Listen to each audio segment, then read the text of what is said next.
Urban FM 104.5. Urban FM 104.5. Vous êtes sur les 104.5 Urban FM, la station urbaine.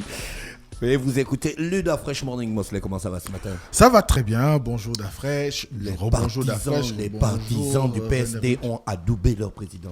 Oui, les partisans du PSD ont, à l'issue du congrès qui s'est tenu ce week-end, ont choisi de porter leur, on va dire, leur confiance sur la personne de Pierre-Claver Manga Moussavou, qui en est d'ailleurs le président du parti. Et vous savez qu'il avait déjà annoncé sa candidature depuis à peu près un mois ou un mois et demi. Et depuis un mois et demi, du moins à la suite même dans la foulée de cette annonce de candidature, il a recommencé à entamer un certain nombre de causeries et de rencontres à caractère politique dans les quartiers et même à l'intérieur du pays. Et cela est parti d'abord, on va dire, d'une frustration, on va dire, vraiment entre griffes, un mécontentement. Parce que au départ, les discours qu'on a d'abord suivis étaient dans le sens de dire que il fallait qu'on donne du respect à sa personne et tout ce qui s'ensuit, notamment à la suite de la sortie de son fils du gouvernement. On se rappellera encore il y a à peu près un mois et demi le discours qu'il avait tenu à Moutassou, indiquant qu'il sera sans en douter le prochain président du Gabon. Donc à ce titre-là, il ne voudrait pas être le président qui agirait par vengeance ou par un esprit de, on va dire, de revanche. Il a dit qui sera le prochain président du Gabon? Oui, il l'a dit il y a un mois et demi à Moutassou, si je ne me trompe pas, sinon il y a 2 mois.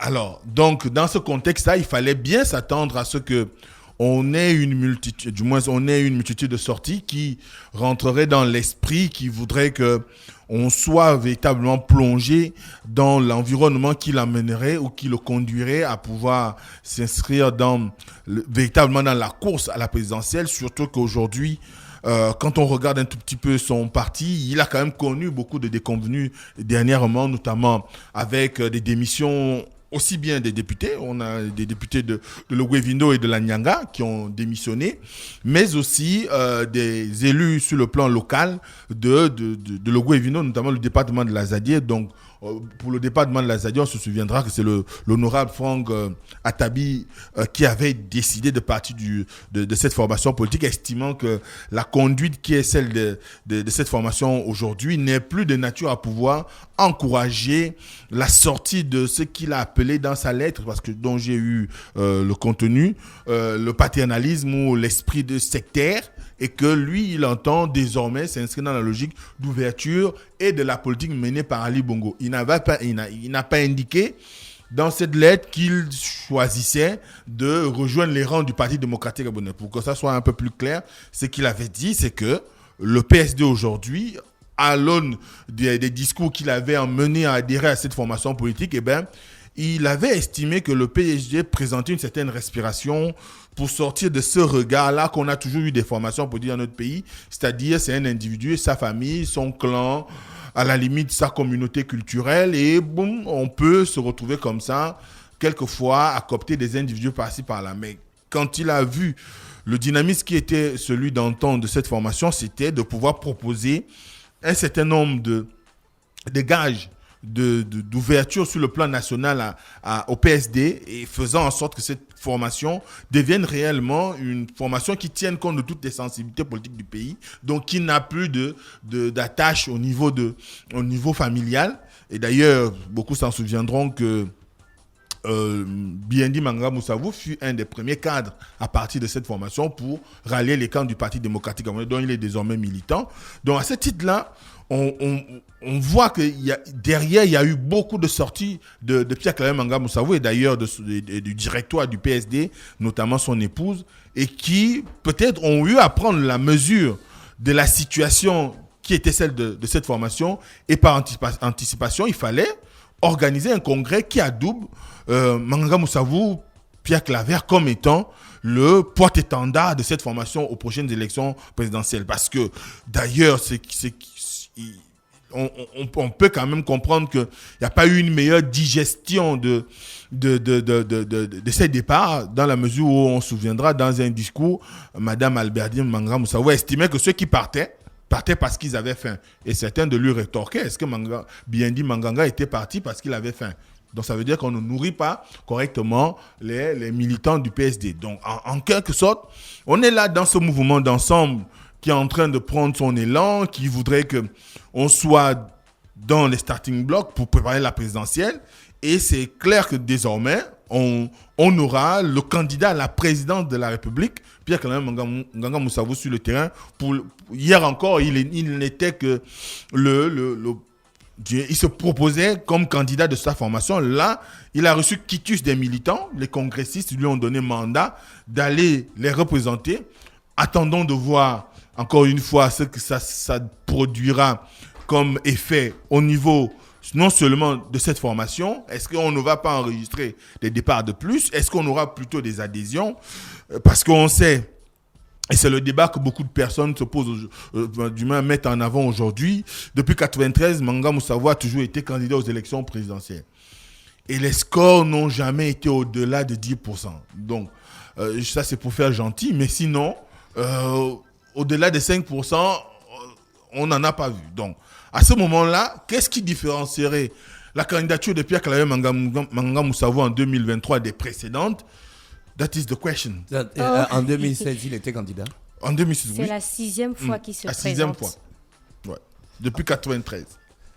Donc, Et là, pourquoi cette respiration? Non, parce qu'il a dit qu'il sera le prochain président du Gabon. C'est pourquoi je pose la question de savoir quelle sera la différence. Quand on sait qu'à un moment donné, il faut quand même un peu respirer.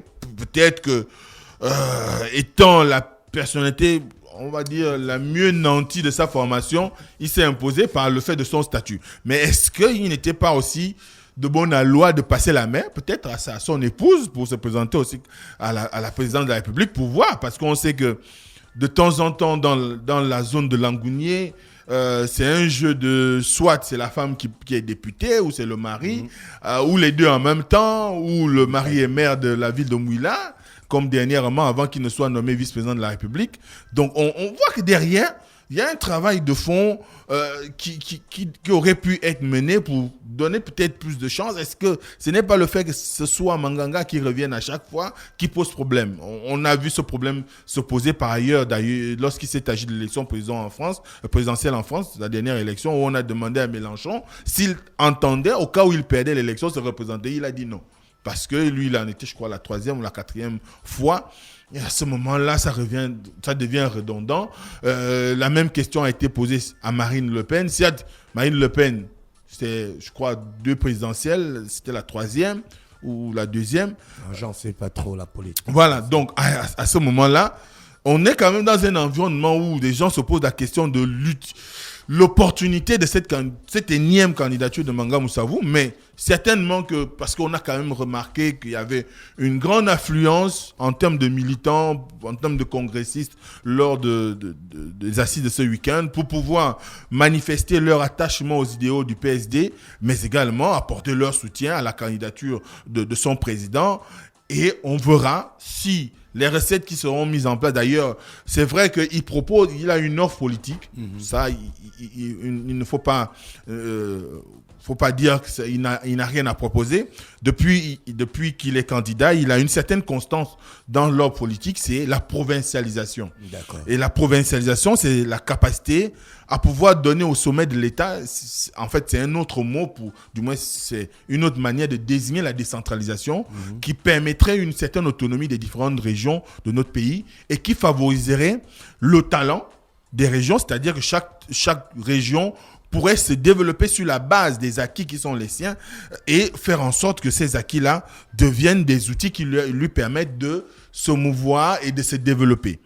Donc, est-ce que cette politique a souvent été mieux expliquée par le passé, où Nganga Moussavou entend réellement travailler à faire en sorte que les gens comprennent l'ambition qui est la sienne?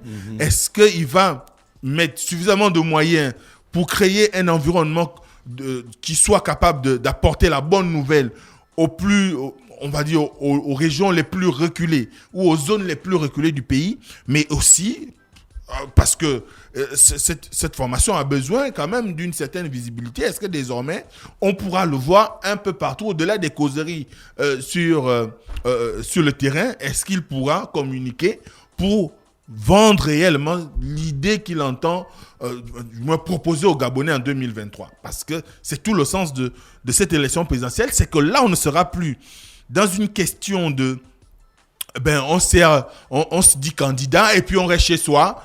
Et le jour du vote, on appelle quand même les gens à pouvoir vous voter. Il sera question d'aller convaincre les électeurs.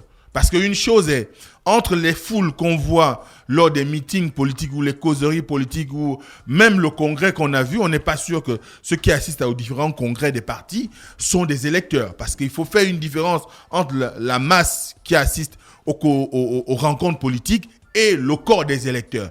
Il faut, d'ailleurs, c'est l'un des points sur lesquels les différents candidats de tous bords politiques devront travailler parce que on a aujourd'hui peut-être 3-4 générations qui n'arrivent plus à pouvoir faire confiance aux acteurs politiques. Et qu'il y a des gens qui, dans ce pays, ont près de 50 ans, 60 ans, ils n'ont jamais eu à aller aux élections, du moins à voter. Parce qu'ils n'ont pas confiance au système électoral. Et je crois que c'est toute la réflexion d'ailleurs que mène actuellement une bonne frange de l'opposition pour pouvoir amener la Cour constitutionnelle, les instances chargées de l'organiser des élections dans notre pays et le gouvernement à pouvoir travailler à l'amélioration du système électoral. Mais également, il faut travailler à pouvoir convaincre les nouvelles générations qui viennent d'avoir 18 ans ou 16 ans à pouvoir aller aux urnes. Parce que ça ne sert à rien d'avoir une masse lorsque vous avez des cérémonies comme le 12 mars ou les congrès comme celui qu'on vient de voir du PSD ou d'autres rencontres politiques et qu'au moment des élections, on vous parle d'un déficit en termes d'abstention le jour du vote. Ça paraît quand même bizarre. Donc, à ce moment-là, cette anomalie-là doit être corrigée par l'ensemble des acteurs politiques de la majorité de l'opposition pour faire en sorte qu'il y ait un plus grand engouement au moment où il s'agira de la révision des listes électorales pour amener le plus grand nombre de Gabonais à s'intéresser, à les faire valoir leur droit de vote. Parce que le droit de vote, ce n'est qu'à cette condition que quelqu'un qui se porte candidat peut prétendre que de sa base politique, il a quand même un grand nombre d'électeurs. Mais s'il n'y a pas d'adhésion sur le plan d'aller sacrifier à l'exercice de son droit civique, qui est celui de voter, et bien, à un moment donné, on pourra organiser 1000 et 1000 rencontres politiques, ça ne donnera rien. Donc, à ce moment-là, on a vraiment aujourd'hui, on est sur une lancée, celle qui voudra que 2023 permette aux différents acteurs de sortir du bois, de sortir des sièges de leur formation politique, de sortir des ordinateurs, mais de venir parler dans la presse, aller au plus près des électeurs, dans les villes, dans les villages, et propager la bonne nouvelle. Parce que les gens ont besoin de pouvoir connaître les ambitions qui sont les vôtres pour le Gabon. On ne va plus vendre le Gabon sur une carte, comme à une époque. Non, le Gabon dont on parle aujourd'hui, c'est le Gabon où il y a la pauvreté, où il y a la délinquance, l'insécurité, où il y a des problèmes de route, des problèmes de santé, des problèmes d'éducation, où les gens ont faim de tout, d'intelligence, de nourriture, le panier d'aménagère est suffisamment léger aujourd'hui qu'il y a des gens qui n'arrivent plus à avoir 2 repas par jour. Donc à ce moment-là, il faut... Autres, là. Comment ? Nous autres. Voilà. Donc il faut qu'on soit dans une logique qui permettrait aux populations de voir l'ambition d'abord sociale que les candidats auront à proposer, mais également les ambitions sur le plan du développement du pays. Notre pays ne peut pas continuer à être dans l'état où il est aujourd'hui, où partir de Libreville-Puntum, vous faites presque 1 heure, alors que vous avez à tout casser. On va dire 40, sinon 50 km. Alors que sous d'autres cieux, 100 km, on les parcourt en 30 minutes. Ailleurs. 30 minutes, on est arrivé. Donc, ce qui sous-entend que 50 minutes, en réalité, vous devez les faire en 15-20 minutes. Donc, il faudrait qu'aujourd'hui, ce genre de situation trouve des réponses par rapport aux hommes politiques qui auront à cœur de se présenter à l'élection présidentielle. PSD, c'est prêt, les gars, ils sont prêts. On va dire qu'ils sont prêts, parce que si ils ont pu organiser le congrès, ça veut dire qu'ils sont déjà en ordre de bataille. Parce que quand vous sortez du congrès, tout de suite, c'est le terrain. Mais les députés sont partis.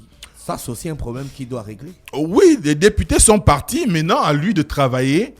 Donc, dans ce cas, comment on va faire des élections Ça a un nom là. Anticipé? Anticipé. Oui, normalement, on devrait organiser les élections anticipées pour les postes de... Ce n'est pas les seuls sièges. Hein. Il y a plusieurs autres sièges qui ont connu ce type de situation. Mais on doit organiser les élections anticipées. Mais est-ce que le CGE et la Cour constitutionnelle trouveront utile d'organiser ces élections quand on sait que nous sommes à un an pratiquement des prochaines élections législatives et locales et couplées avec la présidentielle? Est-ce que ce sera utile? Est-ce que ce ne sera pas une dépense futile? Est-ce qu'il n'est pas mieux peut-être de laisser, quoi qu'il soit parti, mais de leur laisser le choix de continuer à représenter les populations de la localité? C'est vrai que ça rentre un peu, ça fait une entorse à la loi électorale, mais quel est le coût d'organiser ces élections partielles? Parce qu'il y a aussi au niveau des députés des démocrates qui sont partis au gouvernement. Donc à ce moment-là, le maire de Mouila d'ailleurs, aussi qui a rejoint le gouvernement, il faudra réorganiser des élections. Est-ce que pour le cas de Mekambo, c'est quand même assez atypique parce que c'est tous les élus sur le plan local, notamment au niveau de la mairie de Mekambo, du PSD, qui sont partis avec le député Franck Atabi. Maintenant, est-ce que le PDG pourra trouver le moyen avec ses alliés qui seraient dans l'équipe de direction de pouvoir gérer cette municipalité? Je ne sais pas. Est-ce que la Cour constitutionnelle pourrait surseoir cette décision d'organisation des élections anticipées? On verra. Mais toujours est-il qu'il y a des postes vacants dans la gestion des communautés locales. Après, ça revient au CGE pour l'organisation des élections et à la Cour constitutionnelle pour la confirmation des dates d'organisation de ces élections-là.